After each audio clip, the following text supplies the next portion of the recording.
안녕하세요. 70층 옥상영화관입니다.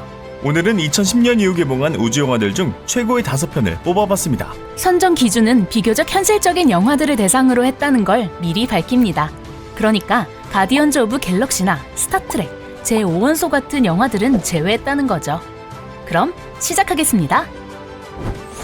5위 에드 아스트라입니다. 2019년에 개봉한 대작입니다. 제임스 그레이가 연출하고 브래드 피트가 주연을 맡았습니다. 국내엔 잘 알려지지 않은 작품이죠. 그도 그럴 게 미국에서도 흥행에는 실패했습니다. 간략한 줄거리는 이렇습니다. 미 육군 소령인 로이 맥브라이드는 우주 안테나를 점검하던 중 이상현상으로 지구로 추락합니다. 다행히 목숨은 건졌지만 이상현상은 계속됐죠. 그러던 어느 날 로이는 군의 부름을 받게 되고 도착한 그곳에서 오래전 우주의 지적 생명체를 찾다가 실종된 자신의 아버지가 이 현상의 원인이라는 이야기를 듣게 됩니다. 그렇게 로이는 자신의 아버지를 막기 위해 달과 화성을 거쳐 해왕성에 이르는 이야기를 영화는 담고 있습니다. 제목인 에드 아스트라는 라틴어로 별을 향하여 라는 뜻입니다. 에드 아스트라는 평이 극단적으로 갈리는 작품입니다. 관객과 평단만 갈리는 것이 아닌 평단 사이에서도 의견이 분분하죠. IMDb에서도 6.5를 기록하고 있습니다. 단순히 점수만 본다면 평작이라 보는 게 맞겠죠. 그러나 그것들 뿐이라면 이렇게 소개하지도 않았을 겁니다. 드러난 것과는 달리 꽤 잘 만들어진 영화입니다. 취향에 따라 명작이라 느껴질 만큼 말이죠. 스케일은 거대하고 이야기엔 짜임새가 있습니다. 종전에 이르러선 말하고자 하는 바도 분명히 전달하죠. 다만 흔히 접했던 우주 영화의 공식을 따르지 않았다는 점, 드라마를 위해 과학적 고증을 등한시했다는 점들은 비판받아 마땅해 보입니다. 그래도 우주의 공허함을 이보다 잘 담아낸 영화가 있을까 싶네요. 4위 스테이션 7입니다. 원제는 살류트 7으로 이는 실제 사용된 러시아 우주정거장의 이름입니다. 제목에서 알 수 있듯 실화를 바탕으로 한 러시아 영화입니다. 그간 봐왔던 우주 영화에서 러시아는 경쟁자 혹은 잠재적 위협이었는데 처음으로 그들의 시선으로 냉전 시대의 우주 경쟁을 엿볼 수 있는 영화입니다. 간략한 스토리는 이렇습니다. 블라디미르는 소련 최고의 우주비행사입니다. 그러나 그는 마지막 임무 중 천사를 보게 되고 그것을 주장하다 강제 퇴역을 당하게 되죠. 그렇게 블라디미르가 목표를 잃은 채 살아가고 있을 때 우주정거장 살류트 7에서 문제가 발생합니다. 소련 우주국은 급히 수리팀을 보낼 계획을 세우지만 어떤 비행사도 테스트에 통과하지 못했죠. 결국 다시 부름을 받은 블라디미르가 불가능 같던 임무를 수행하는 모습을 영화는 담고 있습니다. 처음 영화의 개요를 들으면 소위 국뽕 영화가 떠오르기 마련이죠. 하지만 분명 그것들과는 다릅니다. 당시 소련의 체제를 비판하는 모습도 심심찮게 담겨있고요. 그럼 여기서 잠깐! 지금까지 러시아에 집중했다면 이제는 영화에 포커스를 맞추고 이야기를 하겠습니다. 스테이션 7, 즉 살류트 7은 한마디로 명작입니다. 웰메이드라는 말이 이토록 잘 어울리는 영화가 또 있나 싶을 정도로 말이죠. 우주 영화가 갖춰야 할 모든 걸 갖춘 것은 물론 쓸데없이 지면을 낭비하지도 않는 집중력도 보여줍니다. 헐리우드 영화들을 통틀어도 스테이션 7만큼 우주선의 내부를 잘 표현한 영화는 없었고 우주정거장에서 내려다 보이는 지구의 표현은 경이롭기까지 합니다. 근데 가장 놀라운 건 이 모든 걸 단돈 75억으로 해냈다는 거죠. IMDb 7.2를 기록하고 있는데 언어적 핸디캡을 안고서 이 점수를 기록했다는 게 놀라울 따름입니다. 보물 같은 영화입니다. 잘 만들었어요.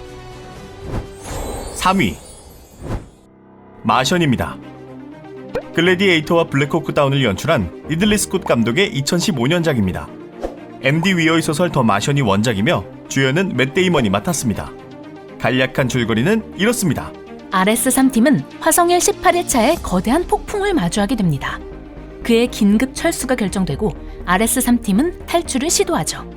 하지만 마크는 부러진 안테나에 튕겨지며 무리해서 이탈함과 동시에 생명 신호장치까지 꺼지게 되죠. 육안으로도 그를 확인할 수 없자 팀은 그를 두고 화성을 빠져나옵니다. 나아가 나사는 마크의 사망을 공식 발표하기까지 이르죠. 그러다 마크는 기적처럼 살아있었고 겨우 기지로 돌아간 그는 자신의 상처를 치료하고 본격적인 생존을 시작합니다. 그렇게 혼자 화성에서 식물도 기르고 지구와의 교신까지 성공하며 탈출을 시도하는 이야기를 영화는 담고 있습니다. 마션은 철저한 과학적 고증으로도 유명한 작품이죠. 그것 때문에 영화화가 쉽지 않을 거란 전망이 많았는데 감독은 훌륭하게 성공했습니다. 마션은 그래비티나 인터스텔라와는 분명하게 다릅니다. 뒤에 두 작품은 우주가 갖는 미지의 신비와 그 엄혹함을 표현하는 데 집중했다면 마션은 그 부분을 포기하지 않으면서 밝은 분위기를 끝까지 유지하는 데 성공한 보기 드문 작품입니다. IMDb 평점은 8.0을 기록하고 있습니다. 영화로서의 완성도는 인터스텔라나 그래비티가 더 높을지는 모르겠으나 순수하게 재미의 측면으로만 본다면 마션이 최고라는데 많은 분들이 동의하실 겁니다. 정말 유쾌하고 기분 좋은 영화예요. 꼭 보세요. 2위 그래비티입니다.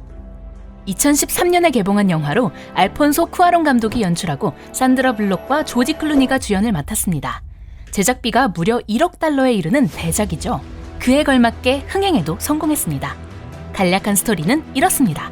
라이언 스톤 박사가 허블 우주 망원경을 수리하고 있을 때 우주센터로부터 러시아에서 미사일을 발사해 인공위성을 폭파시켰다 라는 소식을 접하게 됩니다. 라이언은 대수롭지 않게 여기며 작업을 이어갔고 우주센터에서도 폭파로 쓰레기가 발생했으나 궤도가 다르다며 안심시켰죠. 그러나 쓰레기는 곧 다른 위성과 충돌하며 연쇄 효과를 일으켰고 오래지 않아 그녀마저 덮치게 되죠. 그 충격으로 왕복선으로부터 튕겨나간 라이언은 한참을 회전한 끝에 겨우 중심을 잡고 동료와의 교신에 성공합니다. 그렇게 망망한 우주에 철저히 고립된 그녀가 지구로의 생환을 위해 사투하는 모습을 영화는 담고 있죠. 그래비티는 86회 아카데미 시상식에서 시각효과상, 음향상, 음향편집상, 음악상, 편집상, 촬영상, 나아가 감독상까지 수상한 그해의 아카데미를 휩쓴 작품입니다. 실제 우주 비행사들조차 감탄할 정도의 완벽한 고증은 영화의 리얼리티를 더했죠. 영화사상 가장 아름답고도 경이로운 우주를 표현해내면서도 그 중심에서 인간을 노래하고 지극히 단순한 플롯으로도 깊이를 전할 수 있음을 증명한 영화가 바로 그래비티입니다. SF라는 장르를 넘어 영화사의 길이 남을 걸작을 찾고 계신다면 그래비티는 완벽한 선택이 되실 거라 확신합니다. 그럼 이제 대망의 1위를 발표하도록 하겠습니다.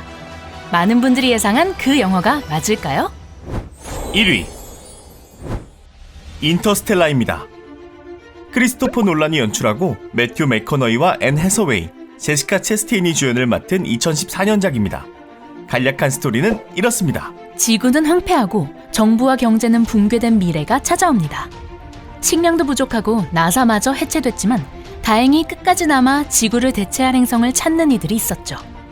그러던 중 시공간에 알 수 없는 틈이 열리자 그곳을 통해 그 계획을 실행에 옮기려 합니다. 하지만 경험 있는 파일럿이 필요했죠. 그의 농사꾼이 된 전직조종사 쿠퍼에게 자신들의 계획을 들려줍니다. 고민 끝에 프로젝트에 참여하게 된 쿠퍼는 사랑하는 가족을 뒤로 한 채 우주로 향하게 되죠. 그렇게 미리 점찍어 두었던 행성들을 하나둘 찾아가 보지만 모두 인간이 살 수 없는 곳들 뿐이었죠. 모든 희망이 사라져가던 그때 쿠퍼는 미지의 공간에 도착하게 되고 그곳을 통해 인류의 마지막 희망을 전하는 이야기를 영화는 담고 있습니다. 제목인 인터스텔라는 접두사 인터와 별을 뜻하는 스텔라의 합성어로 항성간을 뜻합니다. 인터스텔라는 1억 6천만 달러라는 어마어마한 제작비가 투입된 대작입니다. 87회 아카데미에서 시각효과상을 수상한 건 당연한 수순이겠죠. 우주를 떠올렸을 때 상상 가능한 모든 것을 표현한 정말이지 완벽한 사이언스 픽션이라고 할 수 있겠습니다. 플롯 역시 완벽한데 시공간을 교차하는 이야기는 장엄하면서도 서정성마저 놓치지 않았죠. 인터스텔라는 IMDb 평점 8.6을 기록하고 있는 역대 28위 영화입니다. 어려운데 재밌습니다. 어려워서 재밌는지도 모르겠네요. 아무튼 영화가 끝이 나도 엔딩 크레딧을 보게 되는 정말이지 희대의 걸작입니다. 죽기 전에 꼭 봐야 하는 영화입니다. 꼭 보세요. 그럼 지금까지 2010년 이후 개봉한 우주 영화 중 비교적 현실적인 영화 베스트 5를 뽑아봤습니다. 이번 순위는 자신이 좀 있는데 그래도 반론은 언제나 환영입니다. 여러분이 생각하는 1위는 어떤 영화인지 궁금하네요. 재미있게 보셨으면 구독과 좋아요 부탁드리고 70층 옥상영화관의 엽사부 윤반장이었습니다. 모두 안녕!